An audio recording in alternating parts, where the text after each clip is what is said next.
안녕하세요. 최종원입니다. 4월 5월장에 만약에 조정장이 출연된다라고 하면은 여러분들은 어떤 것을 선택하시겠습니까? 시작 전에 하단에 있는 구독과 따봉 버튼 눌러주시고 방산주 이야기를 꺼내는 이유 본론에서 확인하시기 바랍니다.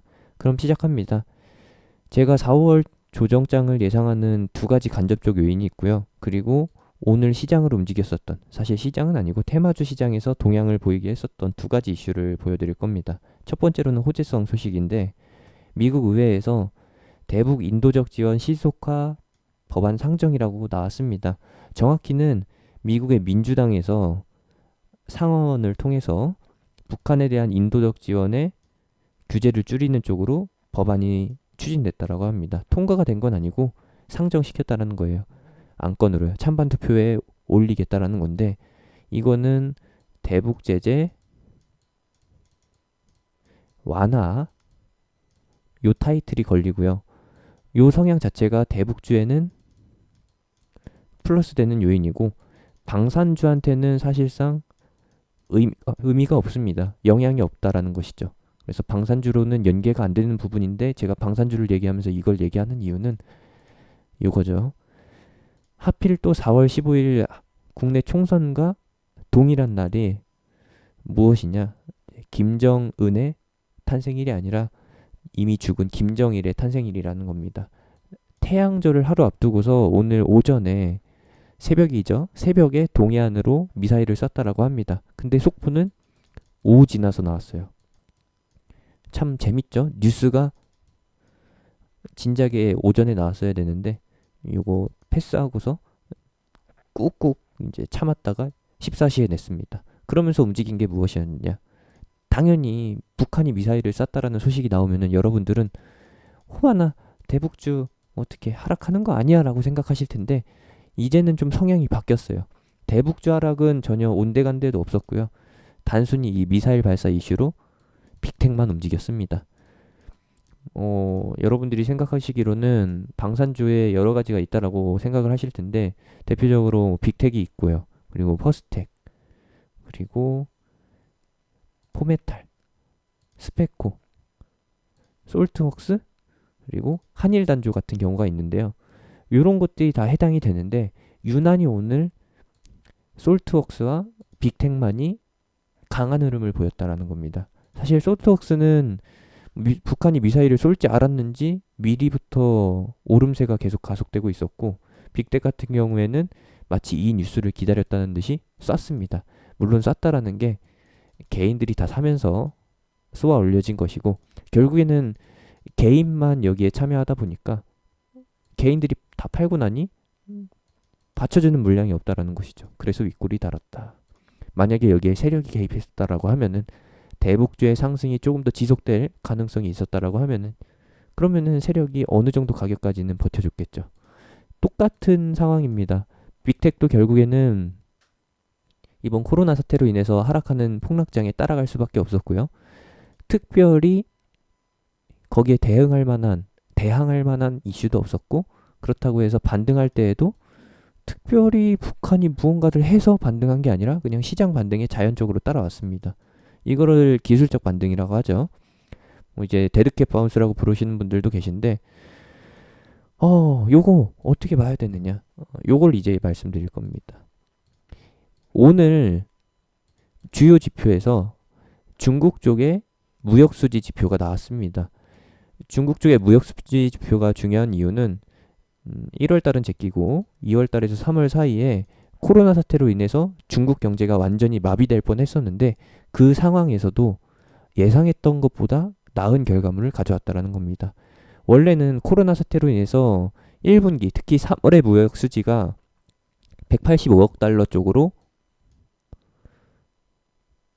좀 적게 나올 것이라고 예상했었는데 전년 대비해서 꽤나 줄어든 전년 동기 대비 82%나 줄어든 수준으로 예상을 했었는데 다행히도 괜찮게 나왔다라는 거예요. 예상은 185였는데 결과가 199로 나와서 나름 선방했다라고 하는 것이고 작년 대비해서 좀 덜 성장한 거는 사실이긴 하지만 역성장한 건 사실이긴 하지만 그래도 나름 잘 방어했다. 축구로 따져보면은 세 골 먹혀서 지는 거랑 한 골 먹혀서 지는 거랑은 느낌이 완전히 다르잖아요. 그런 느낌이다. 그런 느낌으로 해서 중국 증시도 상승 마감했고 한국 증시도 미국의 안도감을 찾으면서 중국의 안도감을 찾으면서 시장이 잘 버텨줬다라는 겁니다. 여기가 어떤 식으로 반영이 됐었느냐? 중국 무역 수지가 안정화됐다라는 느낌에서 반도체가 조금 탄력을 받았어요. 그러면서 국내 증시는 반도체 장비 혹은 후공정 쪽으로 플러스 요인을 받고 전일에 미국에서 테슬라 주가가 오르다 보니까 화학 부분에서도 2차 전지와 관련된 부분이 탄력을 받으면서 오늘 외국인이 코스닥에 강하게 들어왔다라는 것이죠.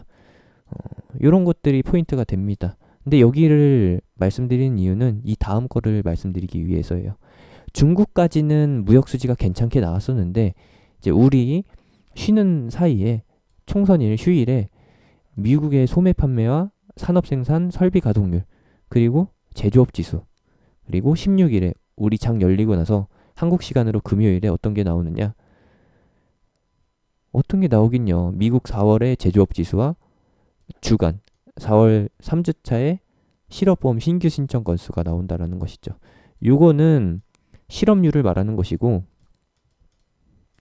4월 3주차에 회사들이 얼마나 어려운 상황을 나타내는 얼마나 어려웠냐를 나타내는 지표이기 때문에 좀 그렇다라는 겁니다. 만약에 실업보험 신규 청구자 수가 늘어나게 된다라고 하면은 회사들이 상황이 안 좋아서 신규 고용자, 뭐 알바생이든 비정규직 고용직이든 정규직이든 다 안 썼다라는 거. 그것을 대변하는 거라서 미국의 상반기 경제 지표가 좀 부실할 수 있다라는 것을 간접적으로 나타내는 것이고 여기에 플러스로 제조업 지수가 떨어진다라고 하면은 유가의 영향도 있을 것이고 그리고 코로나로 인한 경기 침체 영향 그것도 플러스 되는 거기 때문에 악재가 플러스 된다라는 거. 그러면서 이제 IMF의 경제 전망이 나오게 됩니다. 오늘 저녁에서 내일 새벽에 나오게 되는데 4월까지는 안 좋아도 상관없어요. 이미 많은 사람들이 예상하고 있다라는 겁니다. 코로나로 인해서 지금 2월부터 4월까지 모든 경제가 마비되어 있는 상태이기 때문에 예상하고 있는 악재는 이미 알려진 악재는 노출된 악재는 악재가 아닌데 이 이후라고 하면은 5월달 이후에 나올 수 있는 경제 전망이 부정적으로 나오게 된다라고 하면은 증시가 조정을 받는다라는 것이죠. 증시가 조정을 받으면은 웬만한 모든 종목들이 다 하락을 하게 됩니다. 시장 하락 구간에서 좀 이슈를 타는 종목들, 개별 종목들, 시장 하락 이유와 연동이 되는 해지 테마 같은 경우에는 상승하겠지만 대부분이 두들겨 맞겠죠.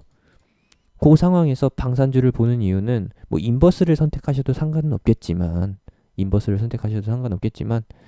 대북주가 상승하는 타이밍에 액션이 취해졌기 때문에 그리고 뉴스도 진짜 속보로 전달이 된 게 아니라 속보가 아니라 늦보죠.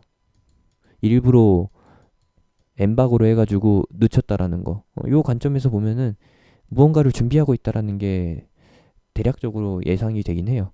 거래량도 심상정이고 거래량도 심상치 않다라는 점에서 봤을 때 대북주가 최근에 물렸다라고 하면은 누군가가 물렸다라고 하면은 여러분들이 될 수도 있고 이 종목의 주인이 될 수도 있는데 물렸다라고 하면은 단가가 대략적으로 3,000원 전후반일 거예요. 여러분들 중에서는 이제 4,000원 위에서 물리신 분들도 계실 건데 제가 예상하기로는 제가 그냥 감히 짐작컨대 4,000원 이까지 한 번에 가는 일은 없을 겁니다. 그렇게 하려면은 북한이 미국이나 아니면은 일본한테 전면전을 펼쳐야 되거든요. 그런 상황이 아니잖아요. 가뜩이나 미국 쪽에서 좋은 쪽으로 액션을 취해주고 있는데 차려주는 밥상 엎을 필요가 있겠냐고요. 안 그래도 가뜩이나 북한은 미국한테 대북 제재 완화해라, 해제해라 쪽으로 계속 방향을 잡고 있는데 그걸 엎을 필요가 없겠죠. 그러면서 대북주 쪽으로 좀 여론이 실리긴 하겠지만 여러분들도 대북주에 관심을 가지시겠지만 만약에 그 이슈가 대북주가 오를 만한 이슈가 나오기 전에 그런 호재성 상황이 연출되기 전에 시장이 한번 하락한다라고 하면은 대북주가 움직이기 전에 빅텍이 이유 없이 상승할 가능성도 있다라는 거. 북한의 아주 작은 움직임에도 소스라치게 놀라서 자라보고 놀란 가슴 소뚜껑 보고 놀란다고 뭐 별거 아닌 북한의 움직임에 한번 튀어오를 수 있는 그런 상황도 예상이 됩니다. 그래서 빅텍을 보고 있는 거고요. 제가 이렇게 말씀드린 이유는 빅텍을 매수하자고 말씀드리는 게 아니라 혹여라도 빅텍이 튀게 되면은 빅텍 보유자분들은 당연히 정리할 수 있는 기회가 되겠고, 빅텍이 튄다라고 하면은 이제 시장이 어느 정도 반등할 타이밍에 다 왔구나라고 생각하시면서 보시면 되는 거예요. 지금 시장 상황은 A와 B로 이렇게 구분지어서 A 종목이 상승할 때 B가 하락하고 B가 상승할 때 A가 하락하는 그런 구도가 아니라 그냥 이슈만 있다라고 하면은 반등할 수 있는 기회로 삼는다라는 점 참고해 주시면서 이쪽을 보시면 되겠습니다. 결국에는 빅텍도 여기서 끝날 게 아니거든요. 빅텍도 그냥 기술적 반등, 시장 반등 분위기에 따라서 올랐던 것이지 진짜 반등이 나오지 않았으니까, 만약에 진짜 죽을 종목이라고 하면 여기서 그냥 죽는 게 맞아요. 근데 아니잖아요. 오늘처럼 반응한다라는 겁니다. 이슈에 민감하게 반응한다라는 거는 다음 이슈만을 손꼽아서 기다리고 있는 것이고, 반등 포인트가 어느 위치에서 잡힐지는 모르겠지만은 분명히 이슈가 발생되는 타이밍만 기다렸다가 튀어오를 것을 준비한다. 근데 그 하필 그 타이밍이 아무래도 시장의 조정과 북한의 움직임이 겹치는 타이밍이 발생이 되면서, 우연치 않게 발생이 되면서 이렇게 진행이 될 것이라고 봅니다. 앞서 영상에서는 제가 대북주와 관련해서 대북주를 볼 수밖에 없는 이유도 설명해 드렸고, 그리고 대북주를 보는 상황, 대북주가 상승할 수밖에 없는 그 배경 상황에서 파생될 수 있는 테마도 하나 소개시켜 드렸었는데, 올려드린 영상 참고하시면서 이 내용까지 두루두루 살피시기 바랍니다. 매매하시라고 말씀드리는 게 아니라 시장의 기준으로 판단용으로 한번 보시라는 거, 이렇게 말씀드리면서 마무리 짓겠습니다. 빅텍을 매매하진 않겠지만 현재 시장의 중심 테마, 총선 이후에 오를 수 있는 테마 쪽으로 가닥을 잡고 있으니까요. 함께 해보고 싶으신 분들은, 체험해보고 싶으신 분들은 하단에 있는 링크, 댓글에 있는 링크, 영상 끝나고 나오는 링크 타고서 톡방으로 들어오시면 됩니다.